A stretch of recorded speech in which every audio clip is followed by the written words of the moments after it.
YouTube, lots of cool green boxes from my favorite brand, AP. Something from the Godfather of all watchmaking from Breguet, as well as a very special Jaeger, along with a few other special surprises as usual. Stay tuned.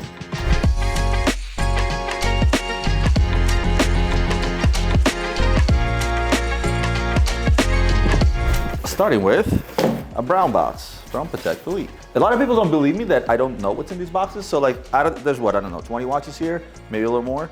I know maybe 2 or 3 because I do some buying as well. But for the most part, I really don't know what I'm gonna get in the box. Look at that, look at that. When they came out with this watch in rose gold, I actually took a very, very big liking to it. And I think the reason is that you have sort of that slate dark gray dial against rose gold. I always felt like rose gold black dial was always a good combination.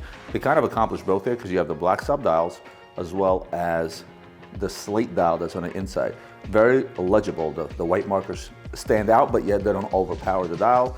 I'm gonna jump to green boxes. It looks like an IWC. It does. It actually does. It looks like the IWC Portuguese. I will absolutely agree with that.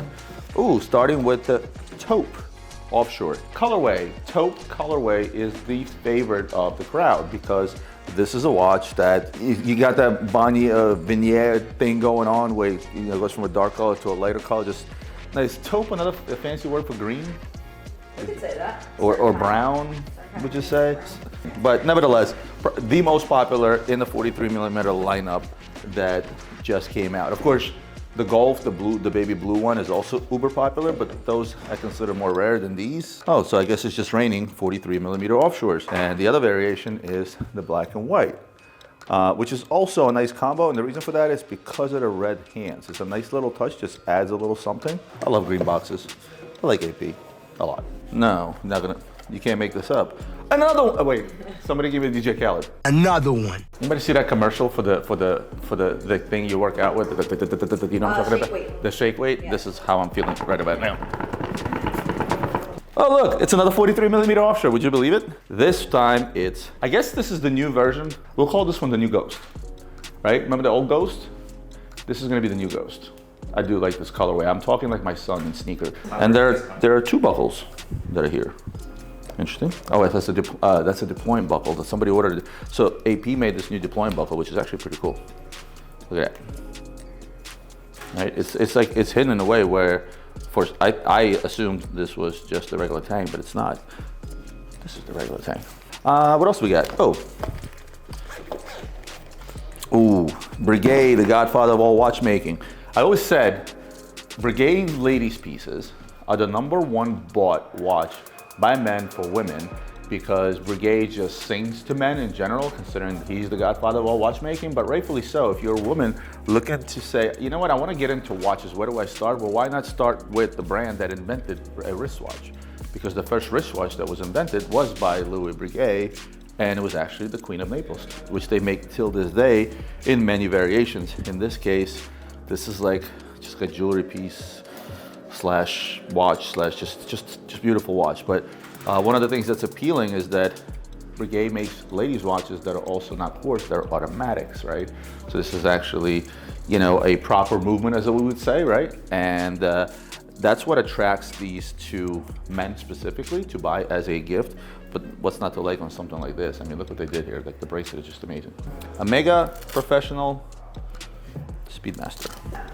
Well, a mega speedy. Not much to say about this other than the fact that it's a watch that belongs in everyone's collection. Everybody buys one. You know what I find though is people that play in they start playing in a price range of under 10,000. They'll pick up a speedy, they'll wear it. They'll sort of move up and start picking up pieces that are $20,000, $30,000, and they stop wearing their Omega because they feel like, oh well, I can flex a $20,000, $30,000 watch. Why would I put on my speedy? They never sell it. They keep it in their collection. Guys, wear your watches. It doesn't matter. It doesn't matter if you have a $30,000 or $50,000 watch. This is one of the most recognizable timepieces in the world and always will be. You saw the Omega scandal, they said, right? Yeah, so I actually spoke about that. So the Omega scandal is basically, from what I gather, I spoke to Adam, we were at Christie's, and I was talking to Adam and Sasha Davidov and couple of the guys from Christie's, and it's a big internal thing where you had people from the Omega Museum involved. You had people that had access to the archives involved. It was like a big to-do inside job. But now they're bringing forth criminal charges because in Switzerland they take this stuff extremely serious because, I mean, it's the Swiss watch industry, right? So whoever was involved in it, their heads are going to roll. They're going to make a huge example out of them. For one, to be completely transparent with the public, because it does it really dirty up the Omega name? It doesn't, because you've had a few bad apples within that organization that, you know, employs so many people that just did something foul, right? Like if somebody who's working for me did something, will that reflect onto my company?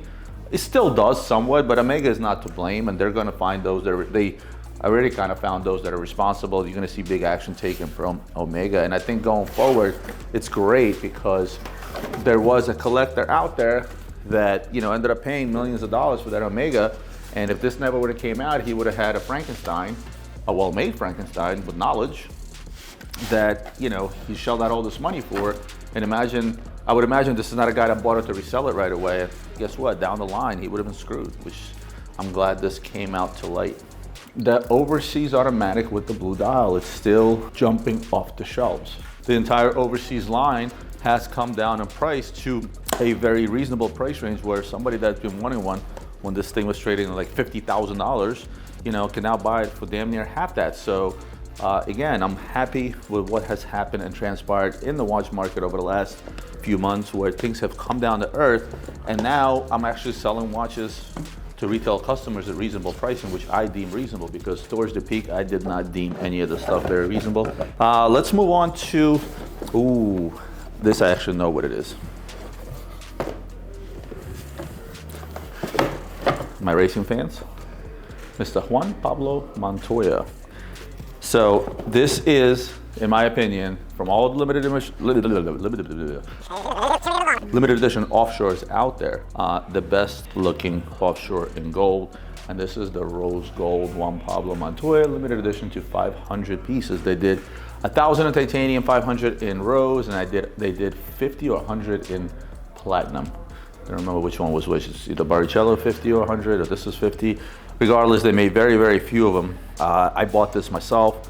I was surprised to find it in pretty much original, close to new old stock condition. Whoever had this watch took a very good care of it. This thing has never been polished. It's really, really cool. And one of the things that Audemars Piguet has always done and done well is they paid attention to detail, starting from the carbon inlays inside the box, which mimic the car, to the perforated box, which is supposed to mimic the suit.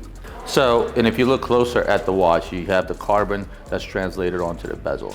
You have the pushers, which imitate pedals, right? You have the rotor, which will imitate the disc, what is it called? The disc calipers, I guess, whatever you want to call them. They paid a lot of attention to detail.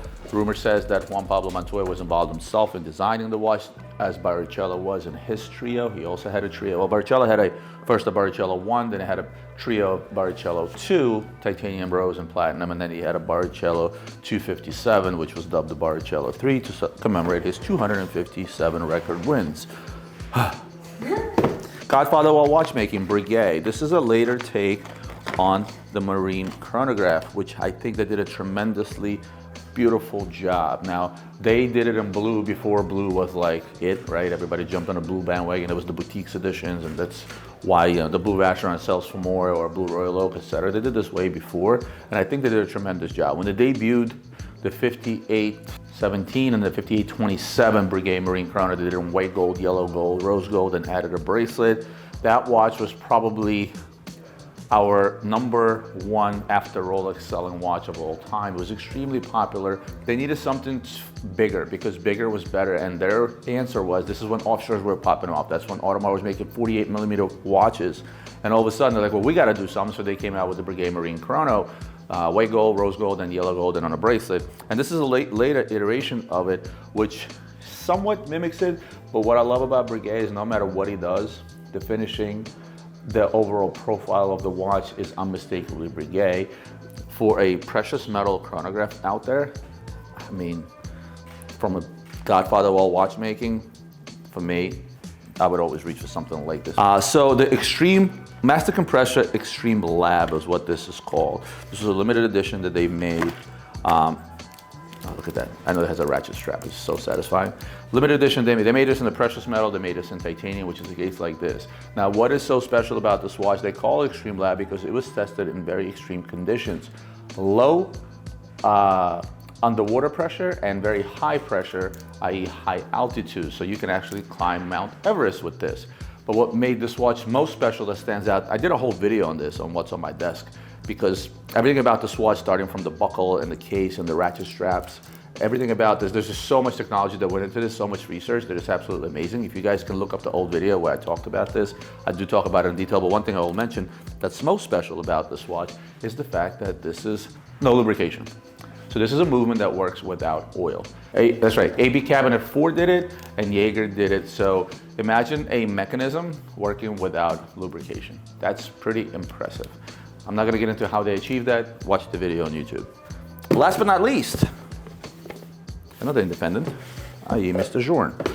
Now Mr. Journe created this little thing called the sports line, which are uber light, uber comfortable, something out of left field, except for this one. And the reason for that is because on a rare occasion, he made the sports line in platinum. Now you can quickly tell this dial is like a purplish blue. You agree? Mm-hmm. It's not like your typical blue. So he did something really cool with the dial. And I love the fact that if I twist it, you can kind of see it's not really blue. It's blue, it's listed as blue, but it's like more purplish if you ask me. And this is actually in platinum. So this sucker actually has a good weight to it. And I think rightfully so, because when you did this in aluminum, when you did this in lighter metals, you barely felt this watch on the wrist. It felt very toyish-like, and that's not for everyone. A lot of people like to feel the weight of the watch on their wrist, and that's why he made very few of these. I think, you know, when you talk about holds, think about, you know, what's been going on with Journe, where the price levels are, et cetera, et cetera. I think putting away platinum versions of this is also a good idea, and the reason for that is, again, numbers produced. YouTube, thank you. Like, comment, share, subscribe. But other than that, guys, I will see you on the next one.